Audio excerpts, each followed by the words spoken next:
Welcome back to Mrs. Wizard's Way, and we've got a bonus again this week because I just couldn't get everything we needed to say in that ES300 video that Wizard just put out in his video. There was just so much more to the story, so I'm going to fill you in on the rest of the story. Let's get started.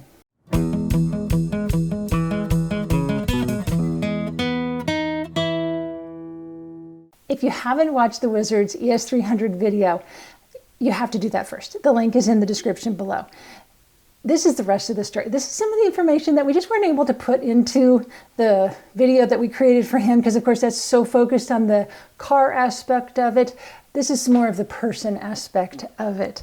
And so a little bit more behind the ES300 story. And to start with, let's start with that part first. So the ES300, I was just scoping out Marketplace, just seeing, hey, is there anything out there that's cool and interesting? And part of the Newton group, you know, there's always groups based on your city. I ran across this one. It's a dud ES300. Transmission, toast. I was like, I know how much you guys really like those battle tank, early 2000s, late 1990s Toyotas, Lexuses. You guys adore them out there. So I thought, hey, that could be a nice video. That could be something interesting. I think that could be a good video. Wizard could probably do a transmission. So I approached him. I said, hey, is this a good idea? Should we look into doing this? He's like, yeah, go ahead and messenger. So I messenger and I get it worked out. And so he approved it. I didn't just surprise him I just didn't roll in the door and say, hey, here's a project for you. That would not be happy because sometimes the shop is absolutely slammed with work and I don't want to add more to those guys' plate than what's already on there. The irony is also the person that sold the car, the Wizard knew the guy because he had done work on his car. But the wife, who I really didn't have other than communication through Marketplace, but I knew who she was. We actually rode the same school bus when we were little bitty things. I was a little bitty, she was a lot older. She was probably 5 or 6 years old, so we really didn't talk or anything, but I knew who she was. So that's kind of, hey, small world. But the car, they did a great job keeping good care of the inside, keeping track of that engine. Unfortunately, whatever happened to that transmission, whatever it was, toast. We saw that in the video. Gone. Okay, so we get it in, and I'm like, I don't know what we're going to do with it. I really wasn't planning on driving it. Thought maybe we could flip it, do something else with it. Wizard's like, hey guys, do you guys need a car? Asking Danielson, asking Grimes. They're like, no. And Grimes is like, I really do know somebody who could really use a car. She's a single lady. She's a teacher. So we know those are two things. It's hard to live on your own with one income and then do it as a teacher with all the responsibilities of teaching. Yeah. He's like, sounds like this could be a good option. And so they keep talking. I'm out of the loop. I have no idea who it is or anything like that. He comes home and says, hey, I think he knows somebody who might want the car. I'm like, okay, that sounds nice. That sounds lovely. It's a good, heartfelt thing we can do. I like that. And they're chatting that evening, and I'm like, texting back and forth. And he says, hey, I think you're going to know the lady he's giving it to. I'm like, what? How? I mean, I know a lot of people, but there's 300,000 people in Wichita, Kansas.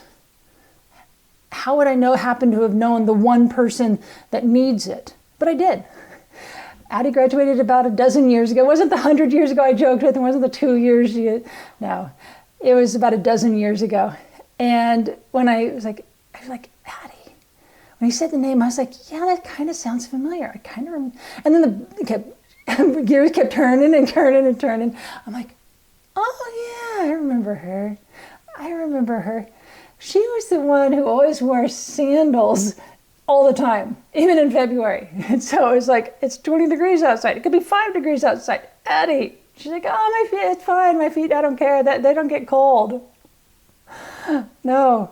I remember spending lots of time with her, lots of communications with her, talking in class. Haven't talked to her since graduation, though. That's what happens when you're a teacher. Once they are out of your classes, out of the building, you just kind of lose track of them.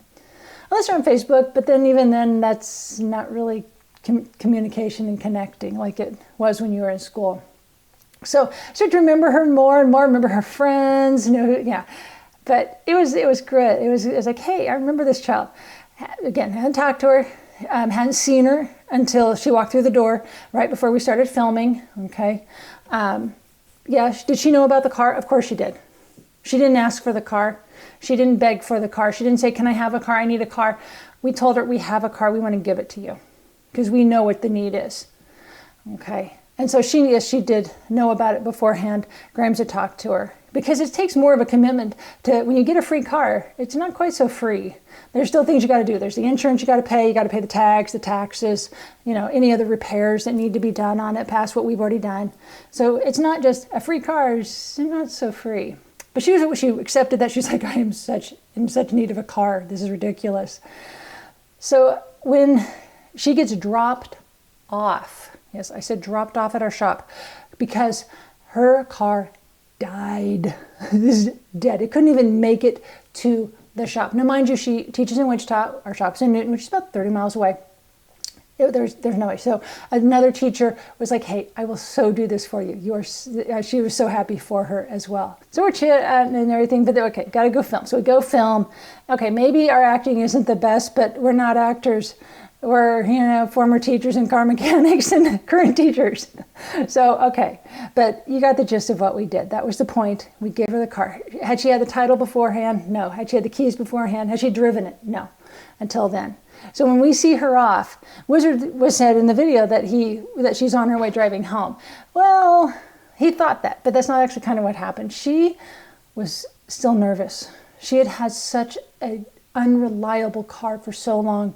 She wanted to believe the Lexus was going to get her home, but there's that nagging little, kind of like the little devil on your shoulder saying, it's going to break down, it's going to break down. And so she thought, I'm just going to wait for Grimes to get off work. It was like 30, 45 minutes until the end of the day anyway. I'm just going to wait, and he can follow me home. I need to be careful. I need to be certain. And I get that, which was a great chance for us because we sat in the office, probably annoyed Crazy D to no end with our, these cackling hens talking in the office. But it was amazing. I got to talk about teachers I hadn't thought about in years, kids in her class that I hadn't thought of since they had graduated. And in most classes, there's one or two kids that are usually pretty amazing. Wow, I love those kids. Her class had like 20 kids. They were just such a good class. And it was great to hear her because she, of course, stays connected with them. Me, the teacher, this old lady. And it was great to hear where they're at, what they're doing, who they haven't heard from. And so when Addie said she's a teacher, she's not just a science teacher. She's a middle school science teacher. Oh my gosh, middle schoolers. I thought, people think I'm crazy that I was in high school. She has middle schoolers. And not only does she take just the average middle schooler, she takes the ones that are hardest to teach. And not just the hardest to teach, but the ones in some of the hardest buildings in the district. Some of them the kids were afraid to go through passing periods because of fights. Yeah, that's where she's at.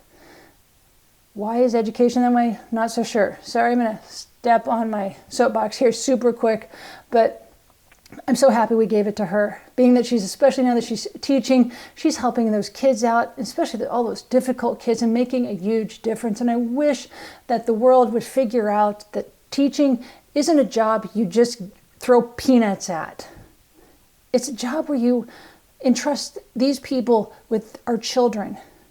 Maybe your grandchildren, your nieces, your nephews, your cousins, your own children. Maybe just the kids you're watching grow up across the street. But these teachers are watching them and are with them and teaching them more time every day than you guys see them at your house. But we just want to throw peanuts at them. That's not the way it should be. I wish things could change. And unfortunately, I don't have that ability, but I can hopefully spread that to others. I think about because this is a teacher, I think about all the teachers I had, and I take all the good things I learned from them, and I try to put that in my classroom, and I started to think, how many bad teachers did I have? And I went through the same school district, all 12 and a half years. Kindergarten was half a year. I had Mrs. Frizzell. She was amazing. I loved her. I went through all the years in the same small school district here in Kansas, and I think I had 3 that were really bad. There's a 4th one, I'll be honest. There's a 4th one, my sister had her. She wasn't very good. 4 out of all of the years of teaching, kindergarten through 12th grade. And it just seems that, they're just so terrible. But there's so many, I'm like, I hated it. And now I hate to think, it's like, gosh, we resorted to giving them poverty level pay and they were doing so good, and it's doing so much benefit, and not just benefit for a little bit. Good grief, they taught me how to read and to write and to do math. I hate math. But yeah, so I'm off my soapbox. Okay, I'll step off. So take care of your teachers out there. Just remember, and that's what I want to do. I'm so happy we gave it to Daddy, because I am glad we were able to help at least one teacher out there. So that's all we got for now. Bonus video again may happen, who knows. I just had to get this out because there was just some great things about Addie and everything about what she was going through, what she's going through in life, and how she's a teacher now, and she's in her 5th year. This is the make or break it year, they say. You make it past 5 years, you're going to be good. This is a year that a lot of teachers hang it up. So cross your fingers, pray and type, pray for her, get her through this year, because she's doing amazing work. And now she has a reliable ride that will get her there every single day. I'm so happy for her. So this week, we're talking black and white photography on Wednesday. So if you'd like to learn how to take some really good black and white photos, and not just how to take them, because I have a really good suggestion on how to take them, but also how to edit them better than what your phone can do, okay? And you're gonna be doing basically Photoshopping without the Photoshop, without the fee, for free, and get the same results as Photoshop. So if you haven't hit the subscribe button, please do so. I'll see you on Wednesday. Bye.